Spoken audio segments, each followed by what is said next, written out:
Duniyar Mars ana mata lakabi da jar duniya, wato the red planet, saboda kasancewar jar ƙasa ce a shimfiɗa a kanta. Mars ita ce duniya ta huɗu a kusanci da rana, bigiranta yana tsakanin duniyar Earth da duniyar Jupiter. Kwana ɗaya a Mars awa 24 ne da rabi, wato da minti 30 kawai ya fi kwana ɗaya a Earth tsaye. Amma shekara ɗaya a Mars kwana 688. Mars tana da watanni guda biyu, saɓanin Earth da take da wata guda ɗaya. Watannin Mars su ne Phobos da Deimos, waɗanda suke zagaya ta. Halittar watannin da siffarsu ta bambanta da juna. Hakanan Mars tana da duwatsu da tsaunuka har da duwatsu masu wuta, kuma ana yawaita girgizar ƙasa a duniyar ta Mars. Babu ruwa a doron Mars, amma bincike ya nuna ana sa ran akwai ƙanƙara a ƙarƙashin ƙasa a wasu kusurwoyin duniya. Kuma an gano alamun busassun koguna da teku a faɗin duniyar ta Mars wanda ta yiwu sun bushe ne sakamakon sauyin yanayi da ya samu duniyar kimanin miliyoyin shekaru a baya.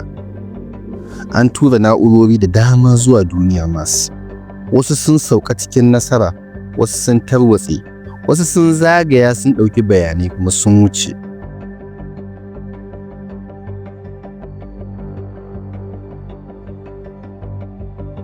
Na baya-bayan nan shine Perseverance rover, wanda hukumar NASA ta tura a shekarar 2020 tsakiyar corona, kuma bayan ya share wata 8 a hanya ya sauka a shekarar 2021.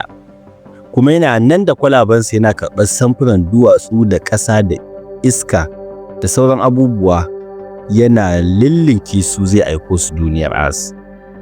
Kuma ko a shekarar nan ta 2025 wasu masu bincike sun yi nazarin wani dutse da Perseverance rover ya ɗan ɓantaro a can duniya ta Mars, kuma suna sa ran alama ce ta wasu ƙwayoyin halittar bacteria sun rayu a duniyar shekaru kimanin biliyan 3 da suka wuce. Sai dai ba a tabbatar da hakan ba har sai ranar da aka kawo dutsen duniya aka gudanar da ƙarin wasu gwaje-gwaje.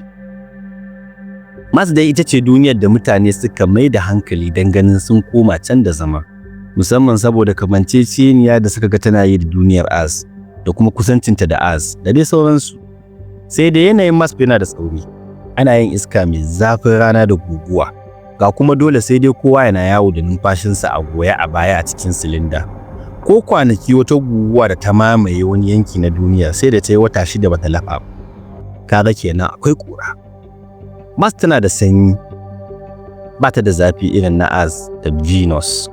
Sai dai ba a samun zubar ruwan sama a Mars, sai da daskararren hayakin carbon dioxide, wato irin hayakin nan da yake fitowa daga janareto, shi ne yake zuba a wani lokacin idan hadiri ya gangamo. Amma fa duk wannan abu Mars ba ta kai Jupiter sanyi ba. Daga nan Jupiter